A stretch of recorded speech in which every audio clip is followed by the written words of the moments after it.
Somewhere, right now, an executive is closing a multi-billion-dollar deal, and it's not to buy more artificial intelligence.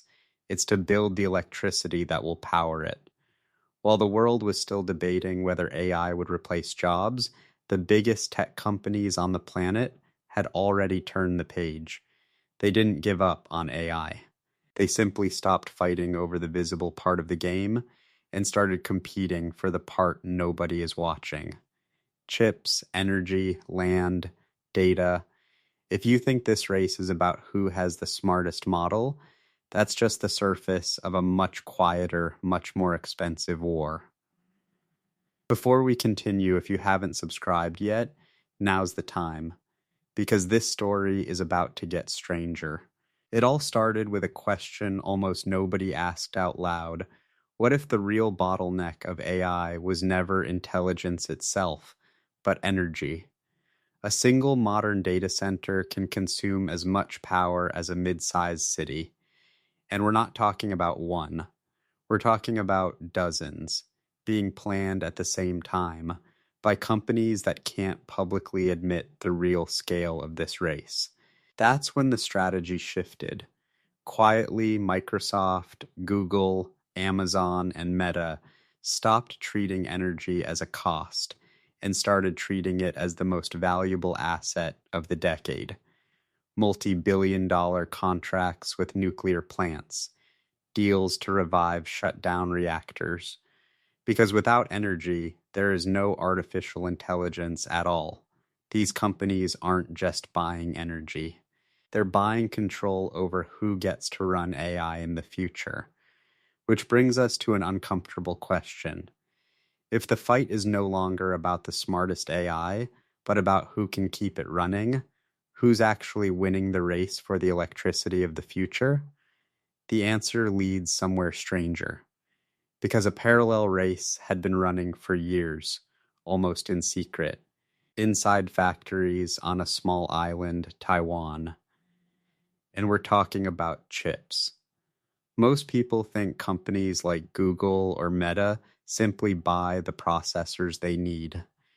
The reality is different.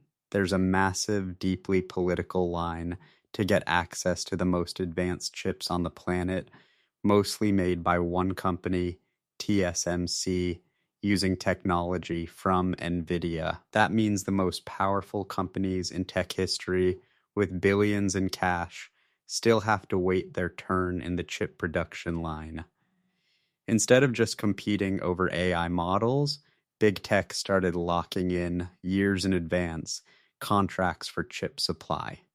It resembles the arms race of the Cold War, except the strategic asset now is a piece of silicon the size of a postage stamp. If you depend on someone else to manufacture the brain of your AI, you never fully control your own destiny. That fear led Google, Amazon, Microsoft, and Meta to quietly start building their own custom chips, not to sell, to never again depend on anyone. This is no longer a race for software. It's a race for hardware, factories, and raw materials. But building your own chip only solves half the problem. A powerful chip sitting in a room is useless. It needs a massive, cooled, connected place to actually function. So what if the next fight wasn't about the fastest chip, but about who can build the house where AI will live? The answer came in a way nobody expected. Microsoft, Amazon, and Google started buying massive plots of land, often near rivers or dams, for the same reason, cooling and energy. A modern AI data center needs enough water to cool thousands of processors running at full capacity. Constantly, entire communities began quietly receiving billion-dollar offers for their land and water. In some towns, water bills rose because nearby data centers started consuming massive volumes of it. Artificial intelligence doesn't just exist in the cloud. It exists physically, competing for space with farms, dams, and entire communities. And the financial scale is staggering. We're talking about hundreds of billions of dollars in infrastructure planned for the coming years. comparable in ambition to 19th century railroads or 20th century power grids. This isn't just about computing capacity anymore, it's geopolitics. Countries without their own advanced data centers will forever depend on decisions made elsewhere. Which raises the question, what happens when private companies end up holding more infrastructure power than entire nations? The answer started showing up in the contracts these companies were signing with each other. For years, the public believed a simple story. Microsoft bet on OpenAI, Amazon bet on Anthropic, Google had Gemini, like betting on a horse race. But that narrative hid something more strategic. These companies were securing priority access to infrastructure, training data, and control over the models that would dominate the next decade. Having the best AI no longer just means the most advanced model. It means who can train it most efficiently, using their own chips inside their own data centers without depending on anyone external. That's why Google kept developing Gemini internally while funding outside research. That's why Amazon bet billions on Anthropic while also building its own AI chips to cut dependence on NVIDIA. And here's the real twist. While the public stayed obsessed with will AI replace humans, these companies had already changed the internal question. It was no longer how do we replace people, because as you saw in the previous video, mass replacement turned out to be expensive and unstable. The new question became, how do we get humans and AI working together to multiply productivity without multiplying chaos? That gave rise to hybrid teams, where AI doesn't replace the worker, but becomes a permanent co-pilot built into emails, spreadsheets, and management systems, sold not as a replacement, but as an internal assistant.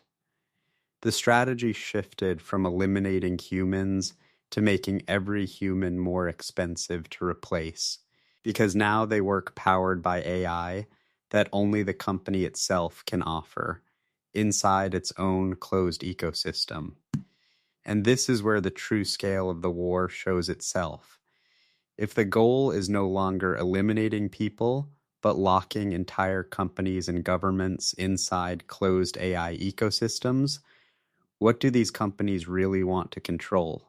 In the end, if this video has been making sense so far, drop a like and tell us in the comments which of these moves surprised you the most. The answer is simpler and more unsettling than it seems. What these companies want to control is the next basic infrastructure of civilization. Just as controlling oil or electricity once controlled entire countries, now whoever controls chips, data centers, energy, and AI models controls the speed at which societies evolve from here on. If a company depends on an external AI provider, it's essentially renting its own future, paying month after month for access to a technology that isn't its own. That risk is why big tech realized it wasn't enough to sell AI as a service. They needed to own every layer, the energy, the chips, the data centers, and the models. Whoever unites all four inside one closed ecosystem isn't just selling technology, they're building a digital territory nearly impossible for smaller competitors to replicate. That's why Microsoft, Google, Amazon, and Meta announced almost simultaneously infrastructure investment plans totaling hundreds of billions of dollars. This isn't just a technological race. It's a race for ownership of energy, land, silicon, and data. And this is where the narrative shifts. The question AI versus humans stopped making sense inside these companies. The real fight was never between machines and people. From the beginning, it was a race among a handful of giants deciding who would own the invisible structure supporting the next era of humanity.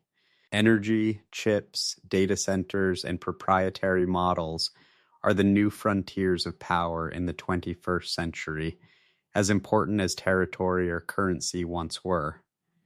So maybe the right question is no longer will AI replace humans? The right question is which of these few companies will literally own the ground everyone else will have to walk on? And the most unsettling part is realizing this fight isn't in the future. It's happening right now, quietly, while most people are still debating the wrong question. If this video opened your eyes to the real scale of this fight, drop a like, tell us in the comments what you think happens next, and don't forget to check out the video on your screen right now. It covers the previous chapter of this story,